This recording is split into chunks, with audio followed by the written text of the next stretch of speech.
Just give us an update on the situation with the SEC. Where do things stand? Obviously, you intend to fight this vigorously. Thanks for having me, Emily.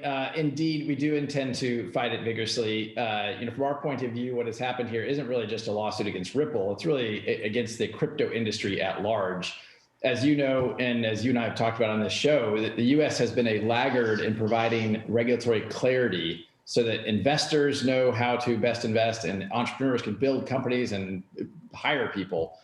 Ironically, a lot of countries around the world have had that regulatory clarity. Just here in the US, we've kind of lagged that. So the UK, Japan, Singapore, Switzerland all have very clear regulatory frameworks.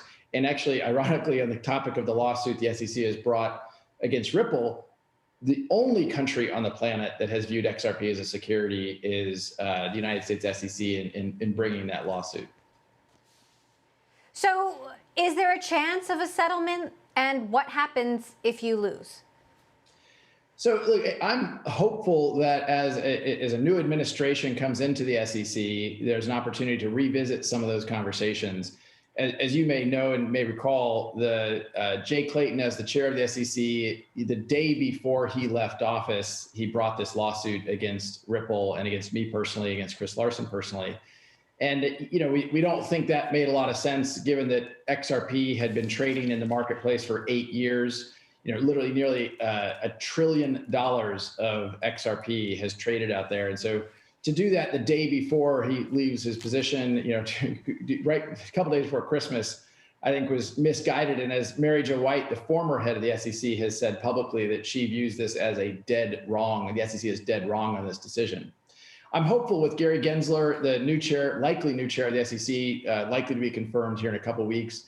There's an opportunity to have a conversation with that new leadership as he brings his team in on what can be done that's constructive for Ripple and really for the whole crypto industry to provide that clarity and allow people to participate in these markets and to build companies around these technologies. Meantime, we're waiting for the Coinbase direct listing, which continues to be postponed. Our sources are telling us that's because of a backup at the SEC. But what are you watching for there in terms of whether or not that is a success or some sort of validation that the crypto market needs? Well, look, I think it's very clear that the crypto markets at large have become, very mainstream, and there's more and more institutional interest. I mean, my guess is about a year ago, the market overall might have been a few $100 billion, and now it's just below $2 trillion. And that only happens with lots of institutional money entering that market. Coinbase has built an amazing business here in the United States. I suspect that will be a very successful listing, and there continues to be a lot of interest in this space. And there's a lot of different ways to invest in this space, and Coinbase has clearly been a leader, and so I'm excited to see them get out as a public company.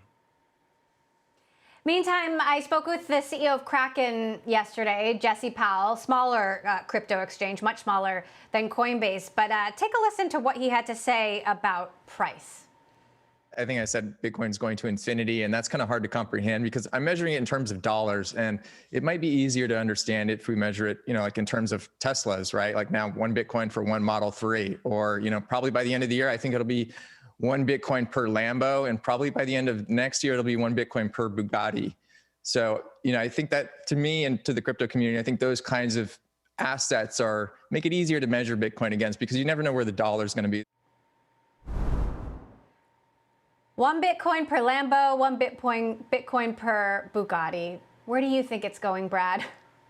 Look, I think it's very clear that Bitcoin is solving a real problem for people who want exposure to this asset class. And as Jesse, I saw that interview, that was very well done. And I think as Jesse said, there is a lot of inflationary dynamics of some of the major fiat currencies. M2 money supply here in the United States grew about 25% year on year. But I also think we have to remember, and as Bill Gates was quoted recently saying, that Bitcoin as a payment mechanism is amongst the least efficient payment mechanisms that man has ever created, because as the price of Bitcoin goes up, the energy consumption and the carbon footprint of a proof of work, that mining that happens to validate transactions, that continues to scale aggressively also. And I think we can't lose sight of the fact that 1 Bitcoin transaction is the equivalent of about 75 gallons of gasoline being burned. I'm glad you said that, Brad, because Bill Gates said that on this show, said that he was not a fan of Bitcoin specifically because of all the energy it uses. So what's the solution? Well, to be clear, I am a fan of Bitcoin. I just think we need to be clear about what problem it's solving. And as a store of value, as kind of digital gold, I think Bitcoin is exceptional. Moreover, I think Bitcoin, like the Ethereum network, both Bitcoin and Ethereum use proof of work to validate transactions. But Ethereum, I think, has been very, the kind of some of the developers behind that project have been very forward-looking and realizing that the power consumption is a real problem and have been migrating to a different and much more efficient technology. We at Ripple use the XRP ledger because it's extremely fast and it's about 100,000 times more energy efficient than Bitcoin.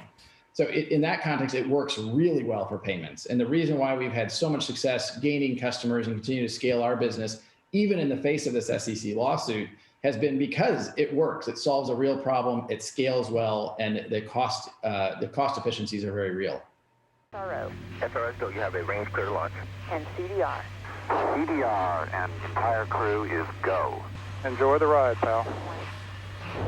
Nozzle check of the SRBs. Firing chain is armed. Sound suppression water system armed. T-minus 10, 9, 8, 7,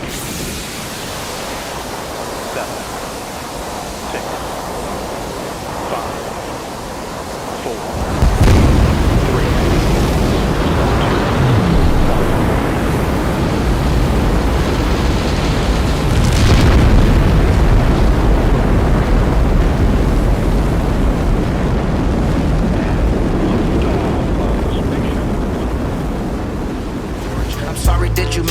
you ain't on board. She want my bags now. Hey, she want my bags now. Hey, we bout to blast now. Hey, you had a chance now. Too late. There's a party on the moon, and I know you heard the boom. Why she want my bags now? Hey, why she want my bags now? There's a party on the moon, and